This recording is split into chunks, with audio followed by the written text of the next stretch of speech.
চলো প্রিয় ছাত্রছাত্রীরা, আজকে আমরা পঞ্চম শ্রেণীর আমার গণিত বইয়ের ৫৪ পৃষ্ঠার অঙ্কগুলো করে নেব। তার আগে তোমরা যারা চ্যানেলটিকে এখনও সাবস্ক্রাইব করোনি, সাবস্ক্রাইব করে নেবে এবং ভিডিওটি ভালো লাগলে একটি লাইক ও শেয়ার করে দেবে।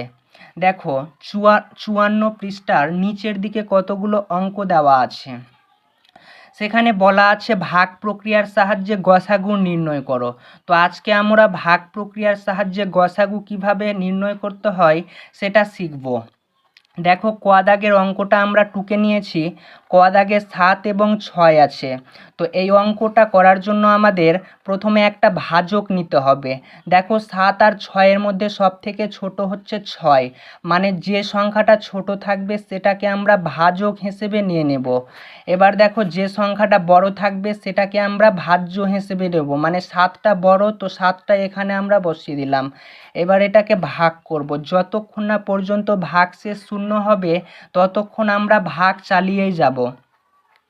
দেখো ৬কে ৬ যদি আমরা একবার পড়ি তাহলে ৬ পাওয়া যাবে, আর যদি দুইবার পড়ি তাহলে ৭-এর চাইতে বড় হয়ে যাবে, মানে আমাদের ৬ই নিতে হবে।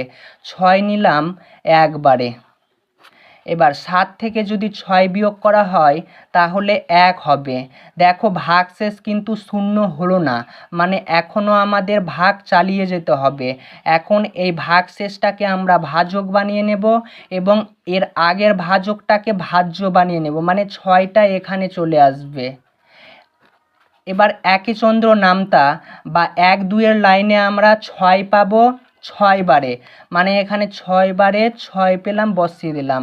এবার যদি বিয়োগ করি আমরা, তো ৬ থেকে ৬ বাদ দিলে ০ হয়। ০ মানে কিচ্ছু না। দেখো ভাগশেষ ০ হয়ে গেছে, আর ০ হলেই কিন্তু গসাগু বেরিয়ে যায়। দেখো এখানে আমরা দুটো ভাজক পেয়েছি, একটা ৬ পেয়েছি আর একটা ১ পেয়েছি। তো সব থেকে যেটা শেষে ভাজক পাবো সেটাই হবে গসাগু, মানে ৭ ও ৬ এর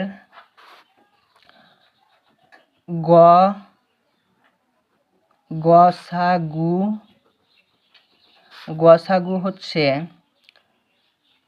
১, মানে এই যেটা লাস্টে ভাজক পেলাম এটাই হবে গসাগু। চলো এবার খ দাগটা করা যাক। দেখো একই রকমভাবে আমরা এটাকে ভাগ করে নেব। দেখো ৯ আর ১২ আছে, তো সব থেকে ছোট হচ্ছে ৯, মানে ৯টাকে আমরা ভাজক বানিয়ে নেব আর ১২টাকে এখানে ভাজ্য বানিয়ে নেব। এবার দেখো এটাকে ভাগ করব। দেখো ৯কে ৯ যদি পড়ি তাহলে ৯ ১-কে ৯ আর ৯ ২-এ ১৮ হয়। তো এখানে ১২ আছে, মানে এখানে ১৮টা নেওয়া যাবে না, এখানে ৯ নিতে হবে। ৯ পাওয়া গেল একবারে, আর এখানে ৯ বসিয়ে দিলাম। এবার যদি এটাকে বিয়োগ করি তাহলে এটা ২ থেকে ৯ বাদ দেওয়া যাবে না, মানে এক ধার নিয়ে এখানে ১২ করতে হবে। তো ১২ থেকে ৯ বাদ দিলে ৩ হয়, মানে এখানে ৩ হবে ভাগশেষ। দেখো ভাগশেষ ০ হয়নি, মানে এটাকে আবার ভাজক করে নেব আর আগের ভাজকটাকে আবার এখানে ভাজ্যতে নিয়ে চলে আসব। এবার ৩কে ৩ নামতাতে ৯ কতবারে পাওয়া যাচ্ছে দেখতে হবে। দেখো ৩কে ৩ যদি নামতা পড়ি তাহলে ৩ ৩-এ ৯ পাওয়া যায়, মানে ৩ বারে ৯ পাওয়া যাচ্ছে। এবার যদি বিয়োগ করি তাহলে ৯ থেকে ৯ বাদ ০ হয়ে গেল, মানে গসাগু বেরিয়ে গেল।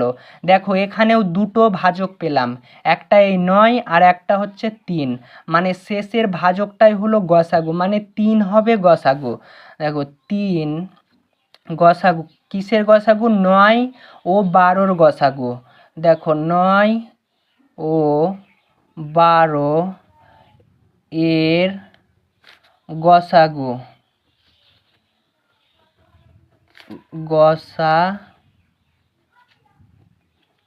গসাগু এই যে ৩।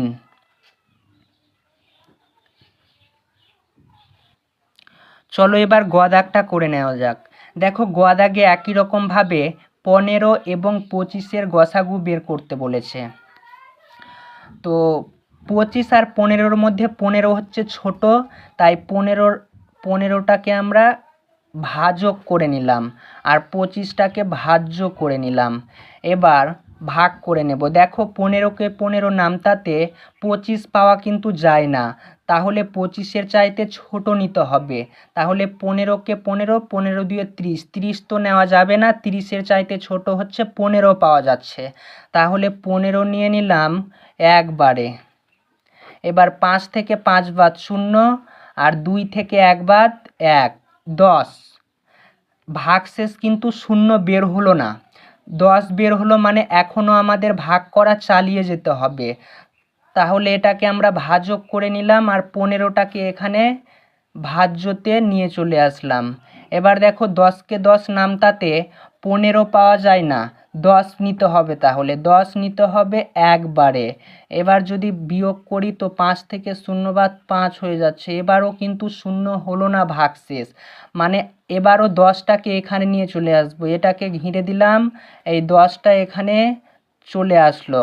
এবার দেখো 5কে 5 নামতাতে 10 কতবারে মিলছে, 5কে 5 যদি 2 বার পড়ি তাহলে 10 মিলবে, তাহলে 2 বারে 10 মিলছে।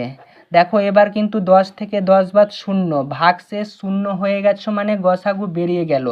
দেখো এখানে কয়টা ভাজক পেলাম, একটা 15 পেলাম, একটা 10 পেলাম, আর একটা 5 পেলাম, সবশেষে 5 পেলাম, মানে গসাগু আমাদের 5 হবে।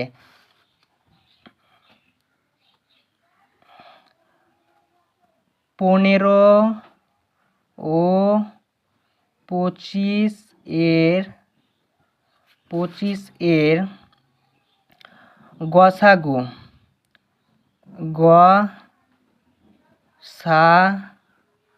গসাগু হচ্ছে 5। চলো ঘ দাগটা করে নেওয়া যাক। দেখো একই রকমভাবে এখানে 24 আর 36-এর গসাগু বের করতে বলেছে, মানে সব থেকে ছোট হলো 24, 24টাকে ভাজক বানিয়ে নিলাম, আর 36টাকে ভাজ্য বানিয়ে নিলাম। এবার দেখো 24কে 24 নামতা কিন্তু পড়া যায় না, কিন্তু গুণ করে আমরা এটাকে 36কে খুঁজতে পারি। দেখো 24কে যদি 1 দিয়ে গুণ করা হয় তো 24ই পাওয়া যাবে, মানে 24টা 36-এর এখানে নেওয়া যাবে, কিন্তু আরও একটা খুঁজবো, যদি পাওয়া যায় তাহলে 24কে যদি 1 দিয়ে গুণ করি তো 24 পাওয়া যায়, তাহলে 2 দিয়ে গুণ করে দেখব, 2 দিয়ে যদি গুণ করি 4 2-এ 8, আর 2 2-এ 4, মানে 48 পাওয়া যাচ্ছে। এই 48টা কিন্তু 36-এর চাইতে বড়, মানে এই 48 নিতে পারবো না আমরা, এখানে 24 নিতে হবে একবারে। এবার যদি বিয়োগ করি তাহলে 6 থেকে 4 বাদ 2, আর এখানে 3 থেকে 2 বাদ 1, 12 হচ্ছে, মানে ভাগশেষ 0 হয়নি, মানে এটাকে ভাজক করে দিলাম, আর আগের ভাজকটাকে ভাজ্য করে দিলাম।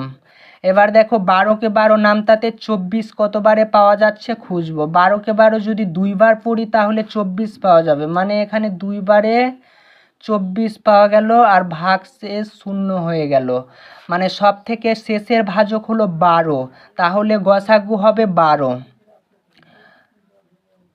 24 ও 36 এর গসাগু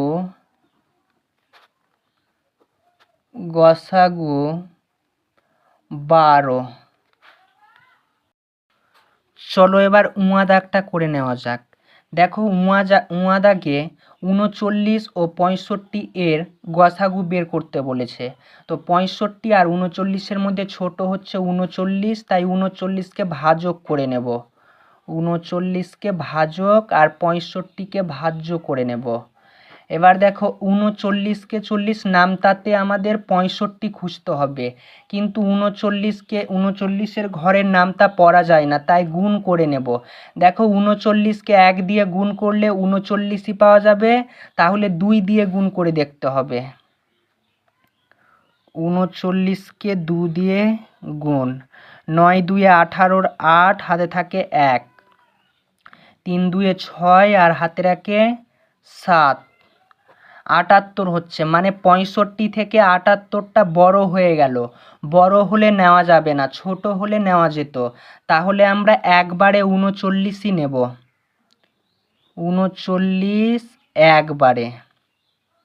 এবার বিয়োগ করে নেব। দেখো 5 থেকে 9 বাদ দেওয়া যায় না, এখান থেকে এক ধার নিলে এখানে 15 হচ্ছে, 15 থেকে 9 বাদ দিলে 6, আর এখানে 5 আছে, 5 থেকে 3 বাদ দিলে 2, 26 হচ্ছে।